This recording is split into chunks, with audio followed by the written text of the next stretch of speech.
What's going on YouTube? JT is Reborn here, and welcome back to another edition of my DC comic book reviews. And in this video, we're going to be talking about Night Terror's Punchline, issue number 2. This one is written by Danny Lore with art by Lucas Meyer, and this one is the continuing adventures of Punchline. So if you remember the last issue, she was in her whole, like, hey, I'm really awake, but I'm not really, but she's really just in her sleep state, being trapped in this nightmare world, if you will, and her thing was she was facing off against Oracle, like a robotic version of her.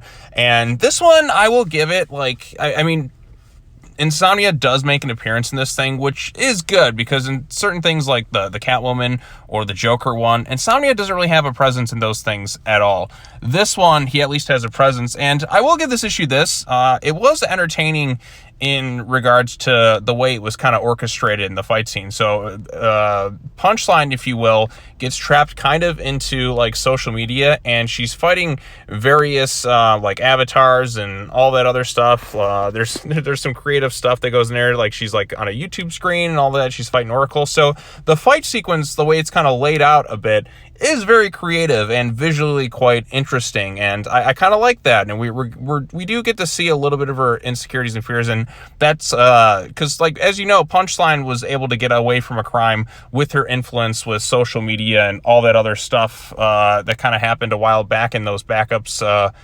What backups was it? Was it Detective Comics? I think it was, where it was Harper Row and all that, and Punchline was kind of getting away from things. Like, she was able to like manipulate people into being simps for her and sympathetic and all that, and she was able to get away with all these crimes and all that. So this one's kind of that fear of that power being taken away, and you have Insomnia there, who's kind of confronting her about that, and she fights Oracle and all this other stuff, although she's able to like fight with all this crazy stuff, and she hits a like button and she hits an X button, and she's able to like use that to maintain some sort of power, if you will. And then she kind of sort of wakes up, or does she really, with Insomnia kind of looking over her like this, just presence kind of looming, and it says to be concluded in Night Terror's Night's End. So yeah, I mean, this one, like I said, I think visually is quite creative and the artwork is quite good. So at least in that regards, I think in terms of just seeing Punchline in a bit of a fight sequence through the internet, I thought that was kind of interesting and creative. Insomnia does make an appearance, so I give props to the issue for that, because a lot of these other Night Terror tie-ins, Insomnia doesn't appear at all.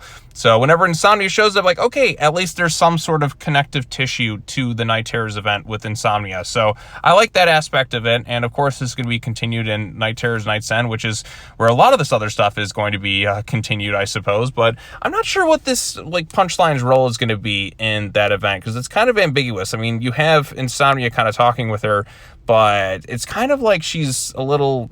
there's something a little bit off about it. Would she potentially become an ally to this guy too?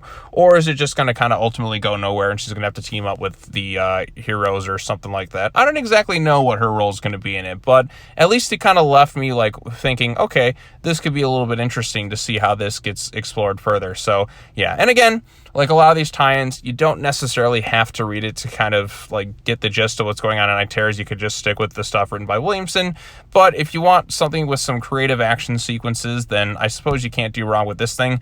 It kind of depends on your liking of Punchline. Now, Punchline's a character I haven't really like loved, but I haven't really quite hated. I think there's some things that are a little bit ridiculous about her, like the fact that she's able to fight like members of the Bat family the way she is, like, or like it was kind of off-putting. Like all we get is like she's like this college student, but like it's kind of like Harley Quinn, just able to fight against like various Bat family members. Like, I just don't buy it with her background. Does she really have the proper training to do like hand-to-hand combat? Now, as like an agent of chaos, if you will, like the anarchy and all that other crazy stuff, yeah, but like in terms of like hand-to-hand combat, I don't see how these characters without like any real proper training could stand up to like members of the Bat family and Catwoman and all that other stuff. But that's just me. So anyways, if you have any thoughts on Night Terror's Punchline issue number 2, let me know what you thought in the comment section down below. Be sure to like this video, share it with your friends, subscribe to the YouTube channel for more content, all the other fun stuff. Next up is Night Terror's Superman, and then Wonder Woman, and then there'll be a little bit of a gap because I got to read the other 2 comic book issues that came out today,